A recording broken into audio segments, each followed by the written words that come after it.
Yeah,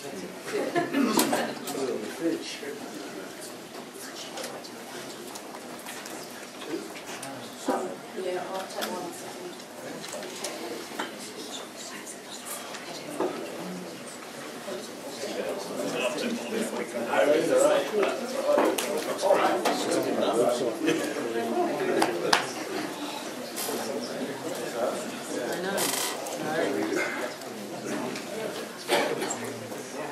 Well, I don't have to say did you know, because you can actually see it now, but Sydney Fish Markets has 38,874 likes on Facebook.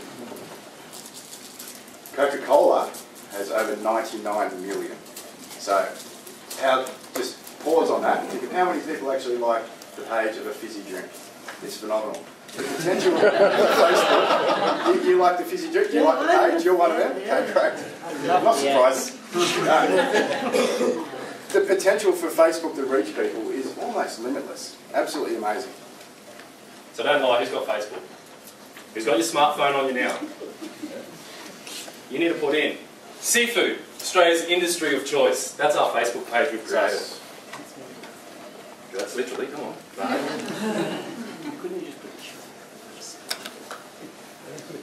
Okay, so g'day, my name's Daniel Kimberley. I'm a professional fisherman from the Northern Territory. Thanks, Brad, for that suggestion. I'm also the chairman of the Northern Territory Seafood Council, and I chose to be part of the social media group because I wasn't aware of what that used to. It was a challenge, but from a business point of view, an industry point of view, I could see huge potential to reach a massive amount of people for very little money. So that appealed to me. My name is Brenton Cardona. I was born and bred in the Territory. I work for the Northern Territory Fisheries in aquatic research. Oh, sorry, I got my own title wrong. Aquatic resource management in the recreational fishing sector. I chose to be a part of the social media group as I'm young, and the digital age is now upon us. And if we do not hurry up and get with it, the seafood industry will get left behind. Okay, so the aim of our project was exactly in line with our vision and mission, and that's to promote the seafood industry. And to promote that through the platform of Facebook is what we chose, just because of, as you saw, the potential of it. And we decided that we were going to keep it simple to post content under 3 pillars, what we were calling pillars of content.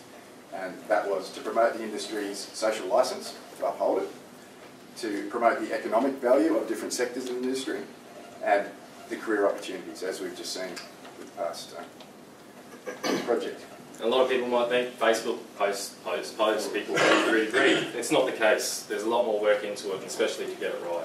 So we're trying to analyse our data from every post we do and working out percentages of interactions to those posts, and also to help us better plan out our future posts so we are getting the most better reach and also the engagement that we want. So the results, we need to crunch the numbers.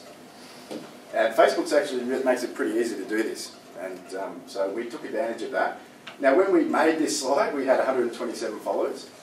That was just a couple of days ago. I think we've got, someone might be able to tell me now, but it's over 230.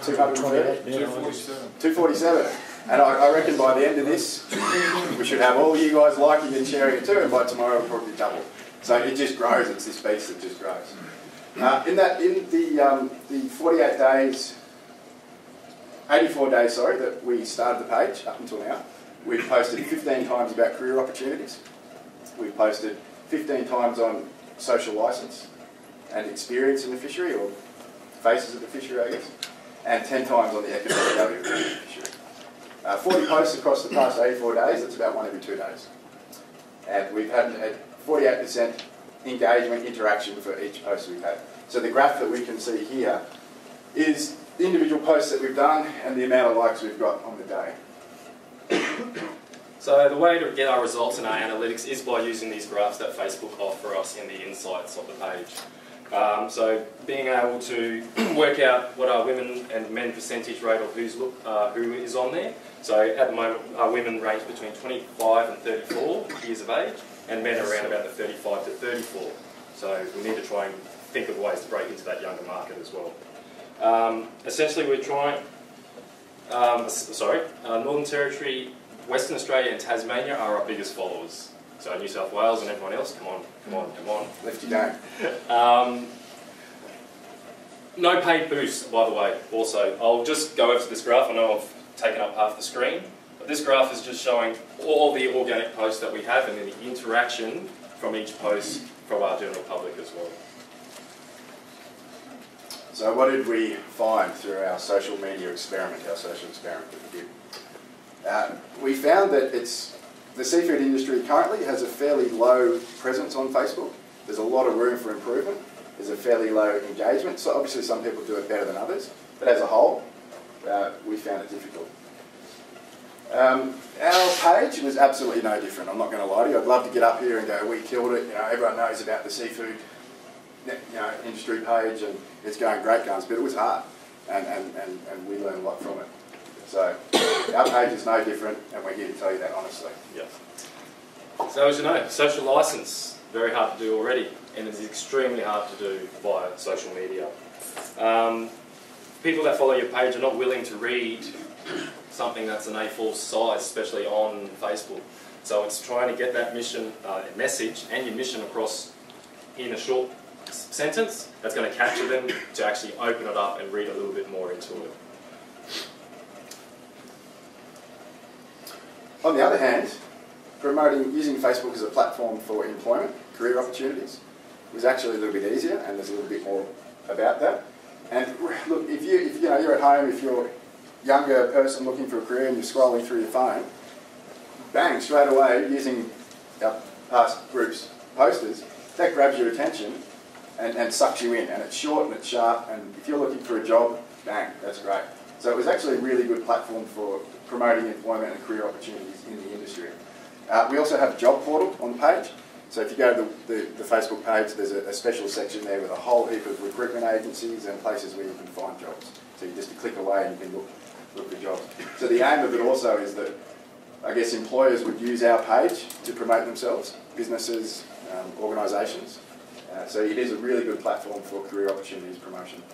Economy on social media, we have found it very hard to find up-to-date data. So up-to-date data on social media. Is this due to a lack of the industry prioritising a highly valued industry in today's economic market? No, it's about not knowing how to use your social media properly.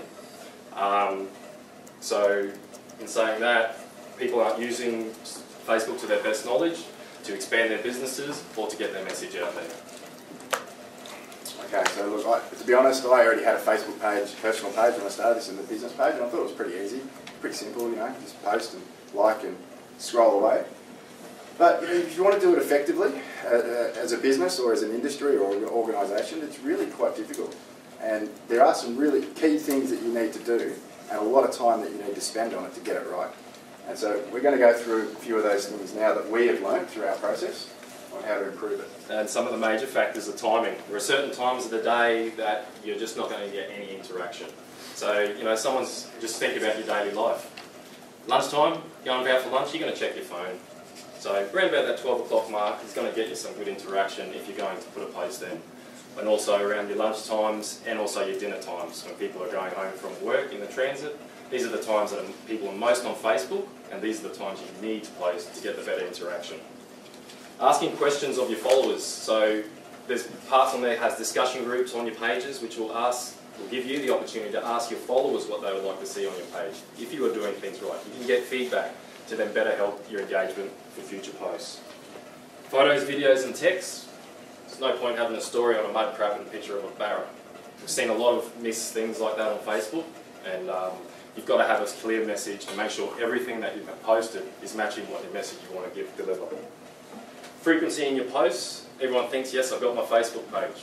I'm just going to post at 2, post here, post 6 posts in one day will give you less engagement than having one post every 2 days. As this one will show, this one post will get 100% nearly response rate. 2 posts a day, you go down to 90, 3 posts, and you can see the decline there.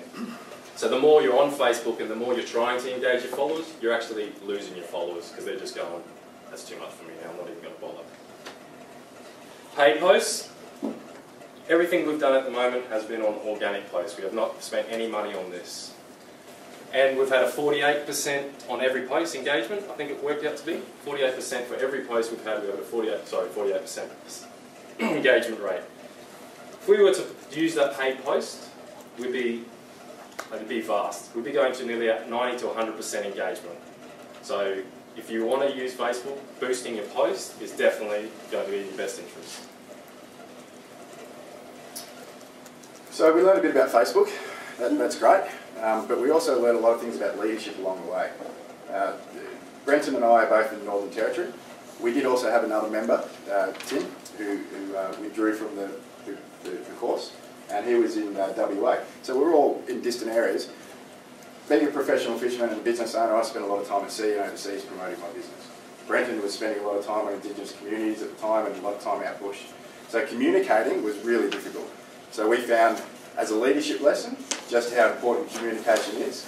And we also, I guess, Tim was our project leader. He knew a lot about Facebook and we put a lot of faith in him. And so the communication between the three of us at the time was very stunted and hard.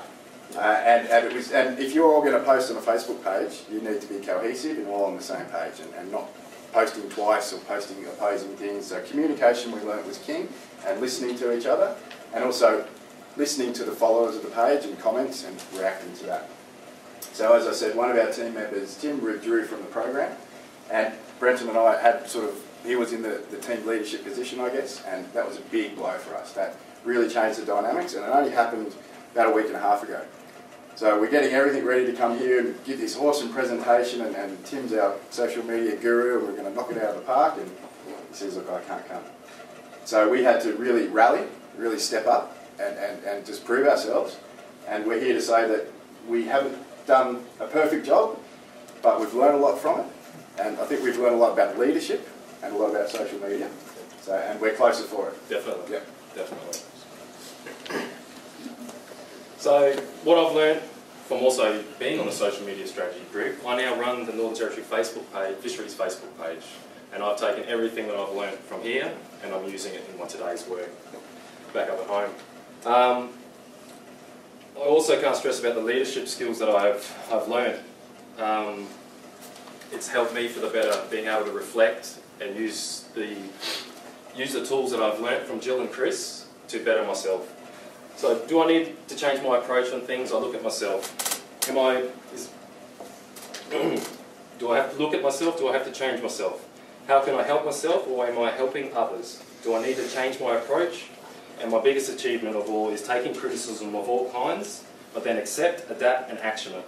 As I've learned, the more feedback I get from my peers, the better I can become and the better I can deliver whatever I'm doing. And a better leader I will become. So I've taken my Facebook lessons from this program, social media, and I've applied that to my business, and I'm hoping to also be able to apply that more to the Northern Territory Seafood Council once I get back. My business is we collect aquarium fish and coral and we export them all around the world. We now have over 5,500 likes on our page, and we're getting a huge amount of engagement and sharing. The fish you see up the top there is an unnamed Cerebellus species. It's a new species of fish that we found. It's now getting DNA checks. It glows under UV light. We just got a massive response on Facebook for that. People loved it. You know, it's been shared all around the world. And we were tagging overseas scientists and really high, people in the game, and they were sharing it. So we got a lot of reach from it. I'll put it on my signature for my emails. Find us on Facebook. So it really has changed the way I've done business. So I've gotten a lot from it. Yeah, definitely. On behalf of the NT boys just standing up in front of you, we'd like to thank you so much for your time and listening to us. And we'd especially like to thank a big mention to the rest of our NSILP team members. We couldn't have got where we are without your help and support. And definitely to Mum and Dad out the back, Chris and Jill. Thank you so much.